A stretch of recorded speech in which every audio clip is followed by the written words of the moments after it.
안녕하세요, 여러분. 그동안 잘 지내셨나요? 네, 저는 이제 자가격리를 하고 있는 중인데, 그래서 이 시험 범위를 좀 줄일까 하다가, 이 보험무용까지 안 하면 1단원의 비중이 너무 커질 것 같아서, 보험무용까지는 좀 진도를 빼야겠다 싶더라고요. 그래서 이 영상을 만들게 되었습니다. 아직 목이 좀 잠겨있긴 한데, 양해 부탁할게요.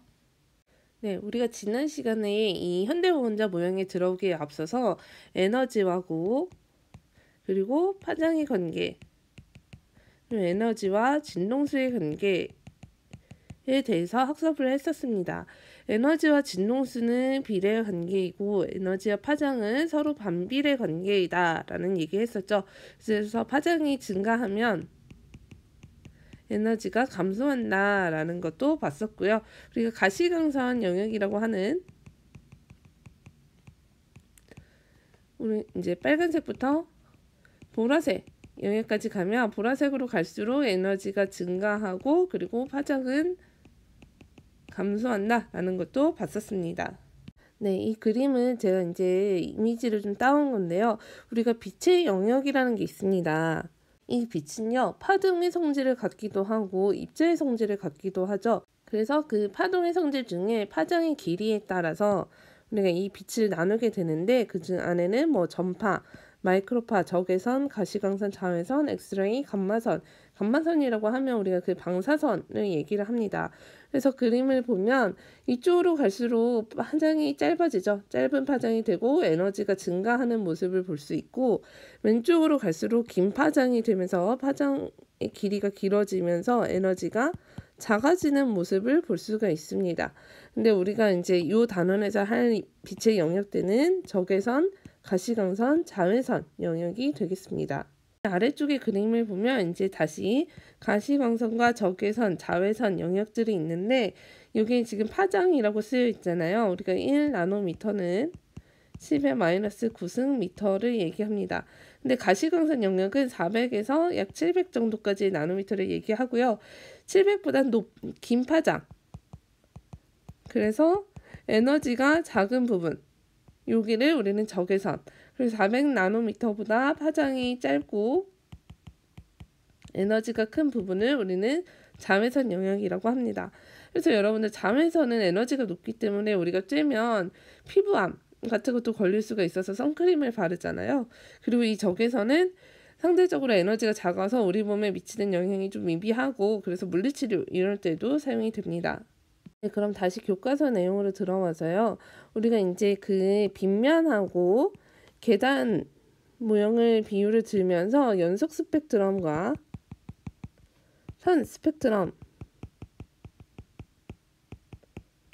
대한 이야기를 했었을 거예요. 여러분들이 알고 있는 스펙트럼에는 연속 스펙트럼하고 그리고 선 스펙트럼 또 하나 흡수 스펙트럼이라는 게 있을 거예요. 근데 이 중에 연속하고 선 스펙트럼은 방출 스펙트럼에 해당이 됩니다. 그때 빛이 연속적으로 나오면 연속 스펙트럼, 빛이 불연속적으로 나오게 되면 선 스펙트럼을 찍게 되는데 지금 그림을 하나 가져와 봤어요. 이렇게 빨주노 초판남보 색이 다 있는데 검은색 선들이 나타나는 거 요거를 우리가 그 흡수 스펙트럼이라고 하죠. 그리고 지금 이렇게 아래에 있는 그림처럼 검은색 바탕 위에 선들이 몇 개 나타나는 것 요거를 우리가 선 스펙트럼이라고 합니다. 근데 우리가 지난 시간에 잠깐 얘기를 했었을 것 같은데 러더퍼드의 원자 모형은 왜 이러한 선 스펙트럼이 나타나는지를 설명하지 못했어요. 그래서 보어가 이를 해결하기 위해서 이제 새로운 원자 모형을 내게 됩니다. 네, 교과서의 내용을 좀 보면요. 보어는 수소 원자의 스펙트럼을 설명하기 위해 러더퍼드 원자 모형과 양자 이론을 조합하여 원자 내부에서 전자 에너지가 양자화되어 있다고 제안을 합니다. 즉 특정한 에너지 준위를 가진 궤도에만 전자들이 있을 수 있다라는 의견을 제시하게 되죠. 그래서 우리는 이제 양자화라는 개념하고 에너지가 불연속적인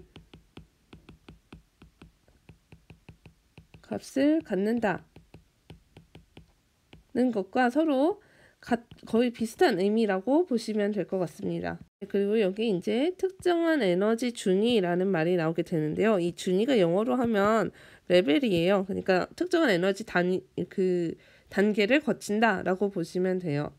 그래서 우리가 아는 그 보어의 원자 모형은 뭐냐면, 예를 들어서 수소를 그릴 때 수소의 원자 번호 1번 양성자 1개에 전자 하나 이런 식으로 들어있는 모습, 우리가 전자 껍질이라는 것을 사용을 하잖아요. 그게 보어의 원자 모형이 됩니다. 자세한 이야기는 뒷페이지 넘어가서 하게 될 텐데, 여기서 하나 중요하게 보고 갈 게 있습니다. 이 보어의 원자 모형은 수소 원자에 국한지어서 이야기를 합니다. 리튬, 헬륨, 나트륨, 칼륨 이렇게 전자를 2개 이상 가지고 있는 원자에 대해서는 보어의 원자 모형이 잘 맞지 않는 모습을 나타내게 돼요. 그거는 이제 이 보어 원자 모형을 하고 나서 그 다음 단원에서 다시 설명을 하도록 하겠습니다. 그럼 70페이지 교과서 내용을 같이 볼게요. 보어는 수소 원자의 선 스펙트럼을 설명하기 위해 새로운 원자 모형을 제안을 했는데, 그 원자 모형은 원자의 주위의 전자가 특정한 에너지를 가진 원궤도를 따라 운동하고 이 궤도를 전자껍질이라고 한다. 내용을 이어서 보면요. 전자껍질은 원자의 핵에서 가장 가까운 것부터 KLMN으로 표시를 하고, 각 전자껍질이 갖는 에너지 준위는 이렇게 된다. 그리고 N은 자연수다 라는 내용이 있습니다. 네, 아래 그림을 가지고 설명을 해보자면요. 우리가 이제 가운데에 원자 핵이 있고 그 주변에 전자들이 돌아다니는 그 원이 있잖아요. 우리가 동심원으로 표현을 하는데, 그때 전자들이 다닐 수 있는 이 원을 우리가 전자껍질이라고 합니다. 여기를 전자껍질. 근데 이 전자껍질은 안쪽부터 전자가 채워지잖아요. 그랬을 때 가장 안쪽의 전자껍질을 K껍질, 그때 N은 1값을 갖습니다. 두 번째는 L껍질, 그래서 그때 N은 2, 그리고 세 번째는 M껍질, 그때 N은 3, 이런 식의 값을 갖습니다. 근데 이 전자껍질은 각각 어떠한 고유한 에너지를 가지고 있어요. 그래서 이 전자들은 이 특정한 전자껍질에서만 움직일 수 있고, 이 사이사이의 중간값에서는 움직일 수가 없습니다. 즉, 이 사이 부분은 전자가 존재할 수 없다라고 볼 수 있죠. 그래서 보어 원자 모형에 따르면 전자들은 특정한 에너지 값을 갖는 이 전자 껍질에서만 존재할 수 있기 때문에, 즉 다시 말해서 전자가 특정한 에너지 값만을 가질 수 있기 때문에 양자화되어 있다, 아니면 불연속적인 에너지를 갖는다 라고 얘기를 하는 거죠.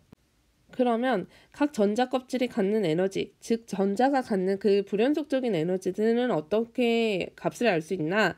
그 수식이 이 위에 있는 식이 되겠습니다.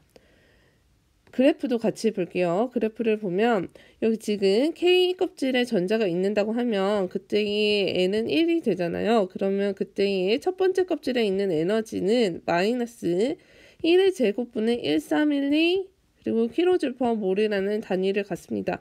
네, 전자 1몰에 대한 에너지가 되겠고요. 그래서 이 값을 우리가 이제 전자가 갖는 에너지라고 볼 수 있는 거죠. 그러면 L껍질은 N이 2니까 두 번째 껍질의 에너지는 마이너스 2의 제곱분의 1312 kJ/몰이 되는 거고, 세 번째 껍질은 N이 3이 되니까 마이너스 3의 제곱분의 1312 kJ/몰이 되는 겁니다. 그러면 왜 이 에너지 값이 음수를 갖는지 좀 궁금해 할 것 같은데요.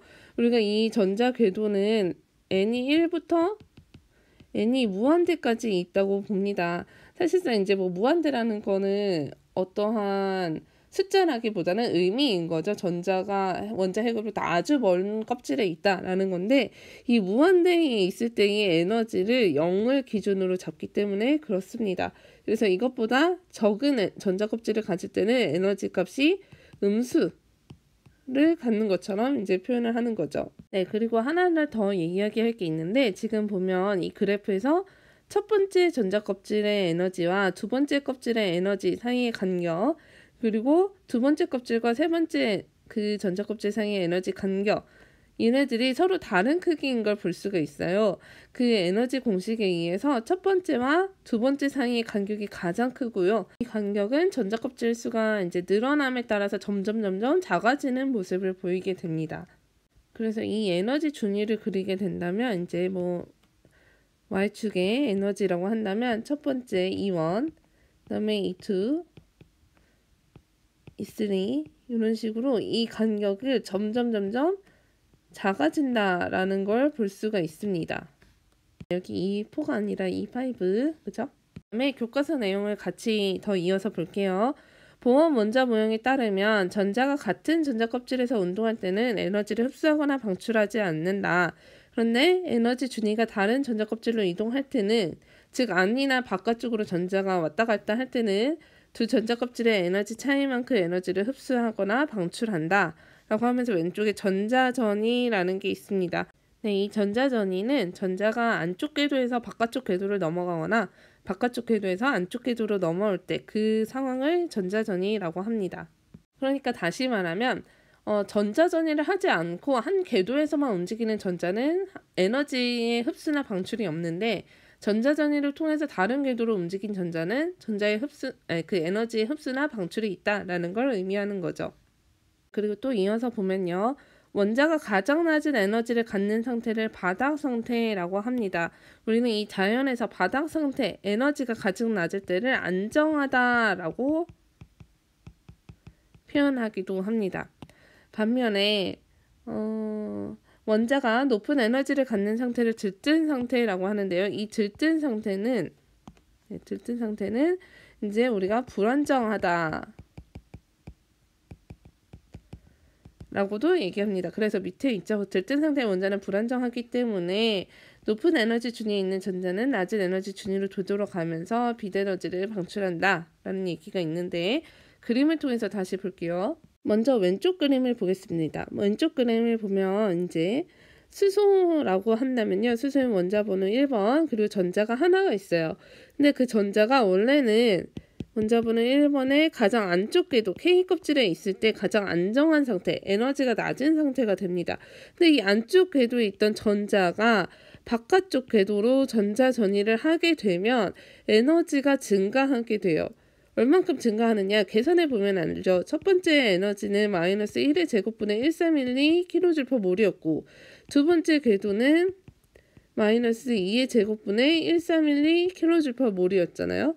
그러니까 이 땡의 차이, 우리가 항상 그러면 나중 거에서 처음 거를 빼죠. 그러면 마이너스 4분의 1312 그리고 마이너스 1의 1312가 되니까 이게 이제 4분의 3 곱하기 1312 단위까지 한다면 kJ/몰이 되는 거잖아요. 즉 이만큼의 에너지를 흡수해 줘야지만, 더 가해줘야지만 이 바닥 상태에 있던 전자가 두 번째 궤도로 전자 전이가 일어난다라는 걸 의미합니다. 그래서 안쪽 궤도에서 바깥쪽 궤도로 넘어갈 때는 에너지를 흡수를 해줘야 돼요. 그리고 그때의 에너지 변화량은 양수값을 갖습니다. 그럼 이번에는 오른쪽 그림을 보면 똑같은 수소 원자인데 이번에는 두 번째 궤도에 있는, 그러니까 L 껍질에 있는 애가 첫 번째 궤도로 돌아옵니다. 두 번째 궤도에 있으면 에너지가 많죠. 그래서 여기가 들뜬 상태였다가 에너지를 방출하면서 바닥 상태가 됩니다. 에너지가 낮아지는 상황이니까요. 그럼 이때의 에너지 변화량은 낮은 거에서 처음 거를 빼면 되겠죠. 그러면 얘가 마이너스 1의 제곱분의 1312 빼기 마이너스 2의 제곱분의 1312 이렇게 하면 마이너스 4분의 3 곱하기 1312 kJ/몰이 나오겠죠. 네, 여러분들 보이시나요? 지금 여기서는 두 번째 궤도에 있던 애가 첫 번째 궤도로 돌아오면서, 즉 들뜬 상태에 있던 애가 에너지를 버리고 바닥 상태가 되는 과정이기 때문에 델타 E, 에너지 변화량이 음수값을 갖게 됩니다. 그리고 여러분들 이때 그럼 이 방출된 에너지는 뭘로 보이나요? 이 방출된 에너지가 바로 빛으로 보이게 되면서 스펙트럼에 나타나게 되는 거죠. 그래서 다시 한번 보어 원자 모형을 정리를 해보면, 전자는 특정한 에너지 값을 갖습니다. 그리고 그 특정한 에너지 값을 갖는 궤도를 우리는 전자껍질이라고 합니다. 전자가 하나의 궤도에서 일정하게 움직이게 된다면 그때는 에너지의 흡수나 방출이 없게 되죠. 그런데 에너지 준위가 다른 전자껍질로 이동하게 되면 그때는 에너지의 흡수나 방출이 일어나게 됩니다. 네, 그러면 이어서 71페이지를 보겠습니다. 71페이지에는 지금 그림이 두 가지가 나오게 되는데 여러분들은 이 그림을 첫 번째 그림하고 두 번째 그림으로 좀 분류해서 보셔도 될 것 같아요. 그러면 첫 번째 그림의 의미가 무엇인지를 먼저 볼게요. 첫 번째 그림은 이제 선 스펙트럼을 나타낸 것인데 X축이 파장입니다. 그리고 오른쪽으로 갈수록 파장이 증가하죠. 그 얘기는 에너지는 작아진다. 그죠? 그 다음에 왼쪽으로 갈수록 파장이 짧아지죠. 그 얘기는 에너지가 증가한다라는 걸 볼 수 있습니다. 우리가 그 수소 원자의 선 스펙트럼에서 볼 수 있는 계열이 세 가지가 있어요. 라이먼 계열, 발머 계열, 파시엔 계열 이렇게 있는데 그럼 얘네들 중에서 항상 에너지가 가장 큰 애가 누구냐? 라이먼 계열이 에너지가 가장 큽니다. 그 다음에 파시엔 계열이 에너지가 가장 작죠. 네, 그래서 옆에다가 한번 정리를 해보자면 에너지의 크기는 라이먼 계열, 그 다음에 발머 계열, 그 다음에 파시엔 계열. 네, 이 라이먼, 발머, 파시는 다 과학자들 이름이에요. 그 다음에 파장의 길이를 보면 라이먼 계열이 가장 파장이 짧고요. 그 다음에 파시엔 계열이 가장 파장이 길다라는 걸 볼 수 있습니다. 네, 그러면 이번엔 두 번째 그림을 한번 볼게요.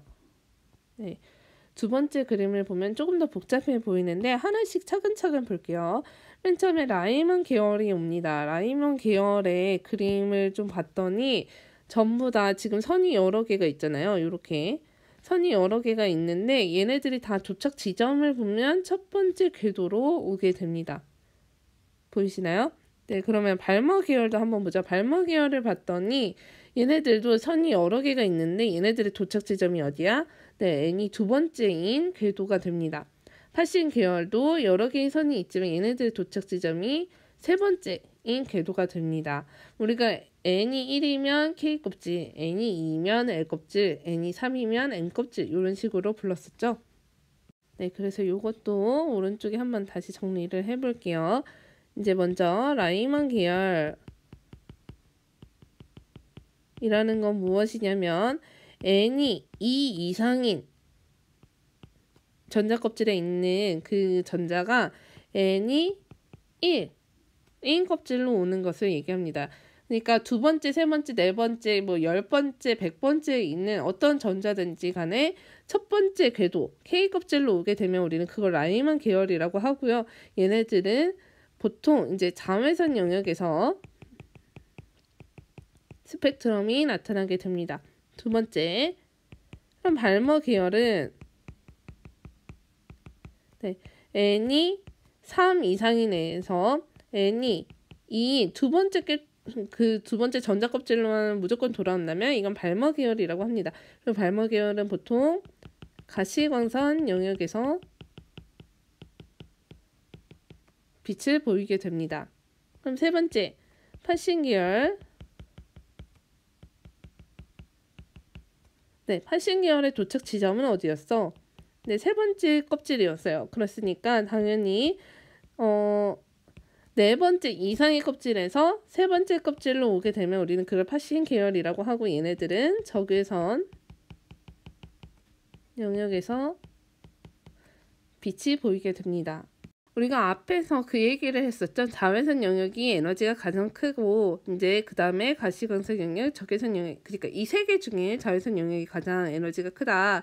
그래서 이 위로 올라갈수록 에너지가 증가하고 파장은 짧아지는, 즉 감소하는 모습을 볼 수 있죠. 이게 결국에는 이 위에 얘기했던 것과 일맥상통하게 됩니다. 그럼 밑에 있는 물음표를 한번 볼게요. 그림은 발머 계열의 선 스펙트럼을 나타내는 것이다 라고 합니다. 발머 계열이면 n이 어디로 와야 돼? 네, 두 번째로 와야 돼. 그러니까 3 이상에서 두 번째 궤도로 오는 애다라고 보시면 되겠죠. 그리고 이 계열은 가시광선 영역에 해당이 됩니다. 그러다 보니까 스펙트럼에 지금 빨간색, 초록색, 파란색, 보라색 이 색들이 보이게 되는 거죠. 네, 그리고 나서 스펙트럼을 봤더니 오른쪽으로 갈수록 파장이 길어지죠. 그럼 에너지는 작아진다. 그럼 왼쪽으로 갈수록 파장이 작아지고 에너지는 증가한다라는 걸 볼 수가 있습니다. 그러면 여러분 n이 2로 오는데 가장 에너지가 작아야 돼. 그러면 이 빨간색 선 656나노미터에서 보이는 선은 그 두 번째 궤도하고 가장 가까운 데서 오는 걸 거 아니에요. 그래서 얘는 n이 3에서 n은 2로 오는 그때 방출하는 빛인 것을 확인할 수 있습니다. 그런 식으로 넘어가면 두 번째 거는 초록색 선은 n이 4에서 n은 2로 와야 되는 거겠죠. 그 다음에 세 번째 이 파란색 선은 n은 5에서 n은 2로, 그죠? 보라색 선은 n은 6에서 n은 2로 온다는 걸 확인할 수가 있습니다. 네, 문제에서 주어진 그 그림만 보고 유추를 하시면 됩니다. 그리고 우리가 또 뭘 얘기할 수 있냐면 우리가 이제 그 n은 1, 2, 3, 4 이렇게 얘기를 하기도 했지만 KLM, NOP 뭐 이런 식으로도 얘기를 했잖아요. 그래서 n이 3에서 n은 2로 오는 걸 우리가 이제 KLM, M 껍질에서 L 껍질로 전자전이가 일어났다라고 볼 수 있고요. 그 다음에 486나노미터를 보면 그러면 얘는 N 껍질에서 L 껍질로 전자전이가 일어났다라고 볼 수 있습니다. 이렇게 본다면 이제 N이 6이면 NOP니까 P 껍질에서 L 껍질로 전자전이가 일어났구나 라고도 얘기할 수 있죠. 네, 그러면 밑에 핵심 개념 확인하기 보겠습니다. 수소 원자에서 선 스펙트럼이 나타나는 까닭은 수소 원자의 전자가 갖는 에너지가 불연속적이기 때문에 그렇습니다. 우리가 이걸 양자화되어 있다 라고도 표현합니다. 그 다음에 전자가 N껍질, 즉 N이 4에서 L껍질, N이 2로 이동할 때 에너지를 어떻게 돼? 전자 껍질 수가 더 작은 데로 왔으니까 에너지를 방출해야 합니다. 이 계열은 발머 계열, 그리고 빛의 영역은 가시광선 영역이다 라는 것도 알아야 하고요. 그럼 얼마만큼의 에너지가 방출이 되는지도 좀 계산할 수 있겠죠. 델타 E 에너지의 변화량을 계산을 하면 낮은 거에서 처음 거를 뺍니다. 그러면 마이너스 2의 제곱분의 1,312 빼기 마이너스 4의 제곱분의 1,312 이렇게 되죠. 그러면 마이너스 4분의 1,312 그리고 마마뿔 16분의 1,312가 되는 거니까 얘 통분하면 마이너스 16분의 1,3 곱하기 1,312 kJ/몰이 되겠네요. 그래서 이만큼의 에너지를 방출한다 라는 것도 계산할 수 있습니다. 네, 이렇게 해서 보어의 원자 모형까지 마치게 되었습니다. 우리가 이제 중학교 그리고 고등학교 1학년 때 써왔던 그 원자 모형의 변천 과정을 보면서 오히려 더 이해가 어려울 수도 있다고 생각이 들어요. 그리고 지금 뭐 에너지의 그 전자전이에 따른 에너지의 변화량까지 같이 보고 있기 때문에 좀 어려울 것 같긴 한데 열심히 공부해 주고요. 그리고 이거에 대한 질문은 제가 목요일날 학교에 가니까 그때 받도록 하겠습니다. 그럼 목요일에 만나요. 안녕.